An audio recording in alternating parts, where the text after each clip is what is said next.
దైవం మానుష్య రూపేణ. పవన్ అన్నయ్యకు, చంద్రబాబు గారికి, మోడీ గారికి నా శుభాకాంక్షలు. నాకు చాలా సంతోషంగా ఉంది. కూటమి ఊహించినట్లే విజయ దుందుబి మ్రోగించింది. జనసేనాని తుఫానుగా మారి మొత్తం 100% స్ట్రైక్ రేటుతో 21కి 21 ఎమ్మెల్యేలు, 2కి 2 ఎంపీలు, కూటమి మొత్తం 164 సీట్లు గెలిచి చూపించారు. ఇక అన్ని మంచి రోజులు. పవనన్నయ్య ఎదుగుతున్నాడు. ఎంత అంటే వామనుడంత.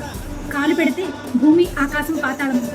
ఈ మాట పవనన్నయ్యకు సరిగ్గా నిజంగా వామనావతారం అన్నట్లు మొత్తం దేశం మన వైపు తిరిగి చూసేలా చేశారు. ఇంతటి విజయం అందజేసిన ఆంధ్రప్రదేశ్ ప్రజలకు, జన సైనికులకు, వీర మహిళలకు నా ధన్యవాదాలు.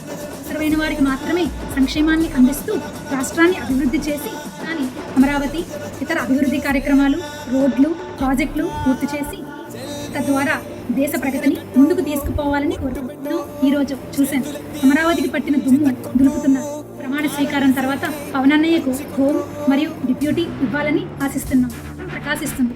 తప్పకుండా దేశంలోనే నెంబర్ 1 అవుతుంది. ఆకలి బాధలు, వలసలు, ఆక్రమణలు తగ్గి దేశం సుభిక్షంగా ఉండాలని కోరుకుంటూ ఇంకొకసారి కూటమిలో ఉన్న టీడీపీ, జనసేన, బీజేపీ విజయ సారథులకు, ప్రజలకు, నాయకులకు మా వీర మహిళలు మరియు జన సైనికులు తరపున శుభాకాంక్షలు. జై జనసేన, జై హింద్.